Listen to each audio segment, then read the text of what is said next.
Mabuhay at welcome sa Balitang China, ang nag-iisang programa na magbibigay sa inyo ng katotohanang mas mapait pa sa ampalaya pero mas nakakatawa pa sa mga joke ng gobyerno.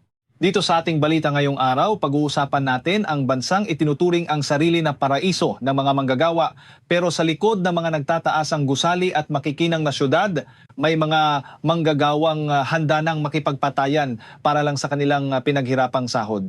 Kamakailan lang, isang netizen mula sa mainland China ang naglantad sa platform na X tungkol sa isang state-owned enterprise, ang tanyag na China State Construction Third Engineering Bureau. Alam niyo mga kabalita, itong kumpanyang ito ay eksperto hindi lang sa pagtatayo ng mga tulay, kundi pati na rin sa pagpapatagal ng suweldo ng mga tao nila.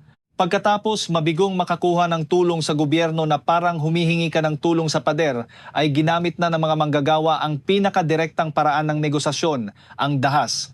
Sa isang viral na video, makikita ang mga manggagawang naka-yellow vest na parang mga modern-day gladiators. Namumulot sila ng malalaking bato at kung ano-anong matitigas na bagay para ibato sa loob ng construction site. At syempre, hindi nagpatalo ang mga nasa loob. May lumabas pang puting usok na parang may nagaganap na concert. Pero tear gas pala iyon. Magulo, maingay, at puno ng galit ito ang tinatawag nating socialism with Chinese characteristics sa gitna ng construction site. Isang overseas Chinese user ang nag-comment at sinabing halos 8 taon na siyang nagbabantay ng balita sa Twitter mula sa iba't ibang bansa. Pero ngayon lang siya nakakita ng bansa kung saan kailangang magbatuhan ng adobe para lang makuha ang sweldo. Sabi nga niya, sa bansang China lang naging bahagi ng daily life ang marahas na paghabol sa utang. Ang prinsipyo ng sosyalismo na mula sa bawat isa ayon sa kanyang kakayahan, tungo sa bawat isa ayon sa kanyang pangangailangan ay isa na lang malaking joke. Sa China, ang nangyayari ay mula sa bawat isa ayon sa kanyang pawis, tungo sa kumpanya ayon sa kanilang kapal ng mukha. May isa pang netizen na nagsabi, "Uy, improvement na yan. Dati nakaluhod lang silang nagmamakaawa, ngayon bumabato na." Kitams? Progress din ang tawag doon sa mata ng mga tuso. Nitong Abril 20 din sa Xi'an, Fujian Province, isang kontraktor ang nagpost ng video para singilin ang CSC Second Bureau. Sabi niya sa video, habang nasa harap ng Nuwa Temple, oo, sa tapat pa ng templo kung saan dapat ay banal ang lahat, mga kaibigan, nasa likod ko ang NPU Buddhist Academy. Isang taon na kaming pinapaikot ng CSCE Second Bureau. Sabi nila noong Agosto pa ay babayaran na kami. Tapos na lahat ng papel, kumpleto ang pirma. Pero hanggang ngayon, ni isang kusing, wala kaming natatanggap. Isipin nyo, kahit ang mga proyekto para sa mga Buddhist Academy, nadadamay sa budol-budol ng mga dambuhalang kumpanyang ito. Ang CSCE Second at Third Bureau ay parehong nasa ilalim ng China State Construction Group. Itong mga higanteng ito na may mga titulong state-owned ay dapat sana ay simbolo ng kredibilidad. Pero sa totoo lang, mas madalas pa silang lumabas sa balita dahil sa mga iskandalo ng utang kesa sa mga natapos nilang proyekto. Sabi ng mga netizens, ang sistema ngayon ay parang isang malaking pyramid scheme ng utang. Ang gobyerno may utang sa malaking kumpanya, ang malaking kumpanya may utang sa kontraktor, at ang kontraktor, ang kawawang kontraktor, ay walang maibayad sa mga manggagawa. Isang perpektong chain of debt kung saan lahat ay talo maliban sa mga nakaupo sa aircon na opisina. Hindi lang pala ito limitado sa Second at Third Bureau. Kung titingnan ng public data, ang lahat ng 8 pangunahing engineering bureau sa ilalim ng CSC ay nakasuhan na dahil sa hindi pagbabayad ng utang. Ang kabuuang bilang ng mga demanda, higit sa 60,000, 5,000 kaso. Isipin nyo, 60,000 beses silang kinaladkad sa korte. Sa likod ng bawat numerong iyon, may isang subcontractor na malapit ng mabaliw at libu-libong migrant workers na hindi makabili ng bigas para sa pamilya nila. Ayon sa isang abogado, ang CSC Third Bureau pa lang ay may 12,000 lawsuits na. Para sa inyo mga hindi nakakaalam kung gaano kalaki ang numerong iyon, ganito iyon. Ibig sabihin, hindi bababa sa 10,000 contractors ang hindi pa rin nababayaran. At tandaan nyo, ang isang contractor ay hindi basta-basta magsasampa ng demanda hanggat hindi sila sigurado na talagang ini-scam na sila. Bakit? Kasi sa oras na idemanda mo ang isang higante gaya ng CSC, automatic na blacklisted ka na.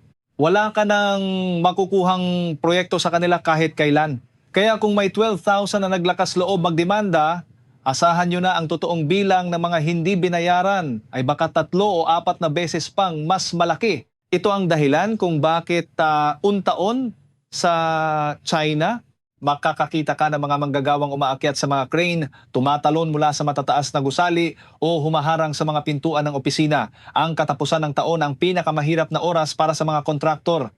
Ang mga may konsensya, ibebenta pati bahay at kotse para lang mapakasweldo ang mga tauhan. Pero ang mga walang kaluluwa, ayun, nakaupo lang, naghihintay na lumipas ang gulo, naghihintay ng petisyon o naghihintay na lang na mapagod ang mga naniningil. Minsan, ang mga subcontractor ay gumagawa na ng mga paraang nakakatawa na nakakalungkot para lang mabawi ang kanilang pera. May isang kwento ng isang babaeng contractor na talagang nag-viral. Sabi niya, pinaiyak siya ng mga state-owned enterprise na ito habang naniningil. Noong una, nakiusap ang kumpanya na siya muna ang mag-abono ng pondo para sa proyekto. Dahil sa tiwala sa titulong state-owned, naglabas siya ng pera. Pero pagkatapos ng proyekto, inabot ng ilang taon ang pag-approve ng mga papeles. Binigyan siya ng kaunting progress payment pero ang natitirang balanse na mahigit 2 milyong yuan ay ayaw ibigay. Gusto pa siyang bawasan ng 10,000 yuan nang walang dahilan. Pumunta siya sa opisina ng mga leaders. Pero ang sagot lang sa kanya ay, na parang humihingi ng lagay o kickback sa ilalim ng mesa. Dahil ayaw niyang magbigay ng suhol, hindi rin gumagalaw ang pera niya. Alam niyo ba ang ginawa niya? Nilagyan niya ng unan ang loob ng kanyang damit para magmukhang buntis. Tapos lumakad-lakad siya sa tapat ng opisina ng project manager. Sa unang pasada, hindi siya napansin. Sa pangalawang pasada, sinadya niyang mabangga ng bahagya ang pinto. Noon siya nakita ng manager. Pagkatapos, dahan-dahan siyang pumasok sa opisina ng general manager at naupo lang doon ng tahimik. Nakita niyo ang diskarte? Ang manager na takot sa iskandalo ay nagsimulang mag-send ng message. Anong ginagawa mo? Halika sa opisina ko, pag-usapan natin. Pero hindi siya natinag. Buong umaga siyang naupo doon, bit-bit ang kanyang tiyan. Dahil sa pressure na baka may mangyaring masama sa buntis sa loob ng opisina nila, agad na iniutos ng management na bayaran ang utang sa kanya. Sabi ng babae, sino ba naman ang gustong magpanggap na buntis kung may choice ka? Pero kapag desperado ka na, gagawin mo ang lahat. Sino ba ang maglalakas loob na saktan ang isang buntis? Isang matalinong paraan pero nakakahiya para sa isang kumpanyang kasama sa World's Top 500. Isipin nyo, ang yaman nila ay kasing laki ng isang bansa. Pero ang hilig nilang mangipit ng pera ng maliliit na tao. Bakit nga ba nila ito ginagawa? May pera ba talaga sila o naghihirap na rin? Isang vlogger na bihasa sa kalakaran ng construction sa China ang nagbunyag ng sikreto. Sabi niya, nakakakilabot ang mga numero. CSC 3rd Bureau, 10,000 lawsuits. 2nd at 4th Bureau, mahigit 8,000 bawat isa. At ang 5th Bureau, lagpas sa 7,000. Pero ang mas nakakabaliw, kahit manalo ka sa korte, hindi mo pa rin makukuha ang pera mo. Bakit? Una, kinakain nila ang oras at interes mo. Patatagalin ang kaso ng 3 hanggang 5 taon. Sa huli, ang ibabalik lang ay ang prinsipal na halaga. Ang interes na dapat ay daan-daang libo na. Naglaho na parang bula. Ginawa nilang libreng ATM ang pera mo. Pangalawa, napakalakas ng legal team nila. Ikaw, kakamot ng ulo para makabayad ng abogado. Habang sila ay may buong departamento na ang trabaho lang ay ang pag-iwas sa pagbabayad. Para sa'yo, laban ito para sa buhay. Para sa kanila, office work lang ito. Pangatlo, ang blacklist. Kapag naglakas loob kang magdemanda, goodbye projects na. At pang-apat, ang mga leader nila ay hindi apektado. Kapag natalo ang kumpanyang magbabayad o hindi magbabayad, pero ang project manager, wala siyang pakialam. Mas gusto pa nga nilang idemanda mo sila para mawala na ang obligasyon sa kanilang record. Ang totoo niyan, ang modelong ito ay sadyang dinisenyo mula pa sa simula. Kapag ang isang general contractor ay nakatanggap ng bayad mula sa kliyente, hindi nila ito ibinibigay agad sa mga subcontractor. Sa halip, itinatago nila ang bilyon-bilyong halaga ng perang ito para invest sa mga bank wealth management, short-term loans at iba pang financial products. Pinapatubo nila ang perang hindi naman sa kanila. Ang pawis ng mga manggagawa ay nagiging profit growth point sa kanilang mga financial reports. Upang magtagumpay sa panlulokong ito, gumagawa sila ng mga komplikadong approval process. Ang bawat pirma ay tumatagal ng buwan at bawat layer ng subcontracting ay nagiging dahilan para magturuan kung sino ang responsable. Sa China, ang isang construction dispute ay maaaring tumagal ng ilang taon sa korte. Para sa isang maliit na kontraktor na umaasa lang sa utang na may malaking interes para maituloy ang trabaho, ang bawat araw na pagkaantala ay parang hatol ng bitay. Ayon sa mga eksperto, halos 40% ng mga pribadong construction companies ang bumagsak na dahil sa ganitong sistema. Marami sa mga dating boss ay naging bad debtors na ngayon hindi dahil sa wala silang pera, kundi dahil sila mismo ay ninakawan ng mga higanting kumpanya. Isang abogado mula sa Beijing ang nagsabi ng totoo, huwag niyo sisihin ang mga subcontractors. Sila ang mga bayaning nagtatrabaho sa ilalim ng ulan at init ng araw, nag-aabuno ng materyales at paggawa, tapos sa huli, sila pa ang makukulong dahil hindi makabayad sa mga manggagawa. Habang ang mga tunay na bad debtors ay nakaupo sa kanilang mga luxury cars, gumagamit ng pera ng iba para magpakitang gilas at bumuo ng mga connections. Sila ang mga tunay na magnanakaw na may dalang selyo at kontrata. Dahil dito, wala na ring gustong kumuha ng mga proyekto mula sa mga state-owned enterprises na gaya ng CSCE at CRCC. Sabi ng isang insider, ang mundo ng construction sa taong 2026 ay parang isang malaking biro. Ang mga marunong talagang magtayo ng gusali ay hindi nakakakuha ng kontrata. Ang mga nakakakuha ng kontrata ay ang mga walang alam sa construction pero magaling mambola. Ang mga nagpapakahirap sa site ay walang pera habang ang mga hindi man lang sumisipot sa site ay naka-Bentley at nakatira sa mansion. Ang mga taong may salita ay walang kapangyarihan. At ang mga taong may kapangyarihan ay walang pananagutan, ito ang mundong binuo ng kasakiman.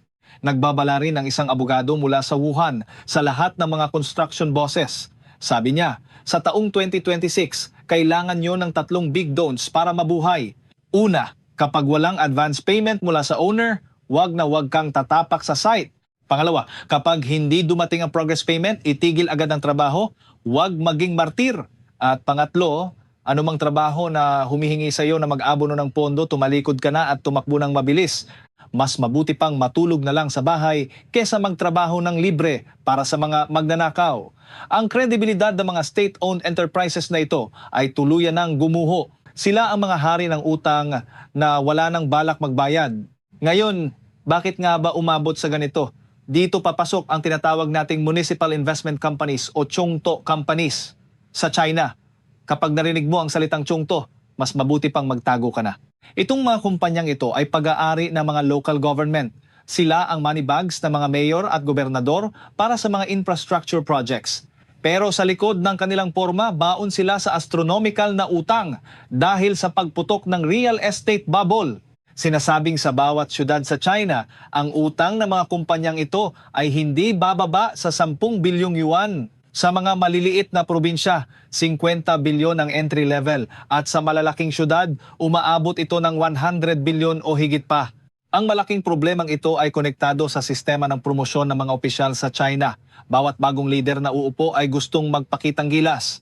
Bago matapos ang kanilang termino, uubusin nila ang pondo o mangungutang para sa mga visible projects gaya ng mga tulay at kalsada na wala namang gumagamit. Kapag dumating ang susunod na opisyal, hindi nila babayaran ang utang ng sinundan nila. Bakit? Kasi utang iyon ng dating administrasyon.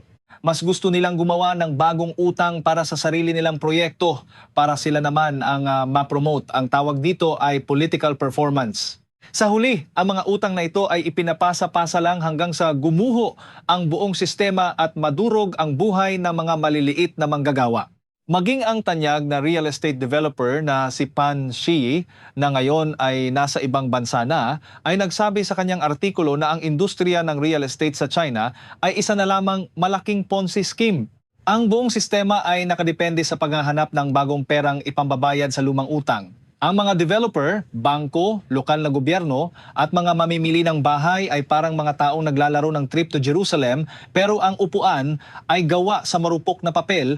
Kapag tumigil ang musika at wala nang gustong bumili ng bahay, babagsak ang lahat. Ang gobyerno ang nakakakuha ng 70% ng kita mula sa real estate sa pamamagitan ng pagbebenta ng lupa.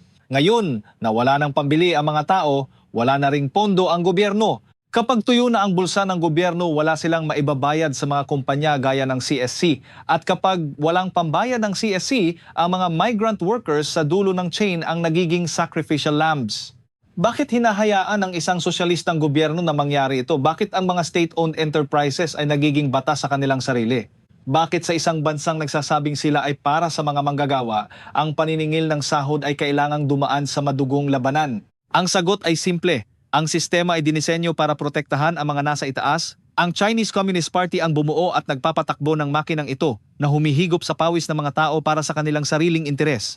Hanggat hindi nababago ang pundasyon ng sistemang ito, ang mga kwento ng batuhan, iyak at pagpapanggap na buntis ay paulit-ulit nating maririnig taon-taon. Hanggang sa susunod na kabanata ng katotohanan dito sa Balitang Sina, huwag kalimutang mag-ingat dahil sa bansang ito, pati ang iyong pinaghirapan ay pwedeng maglaho sa isang pirma lang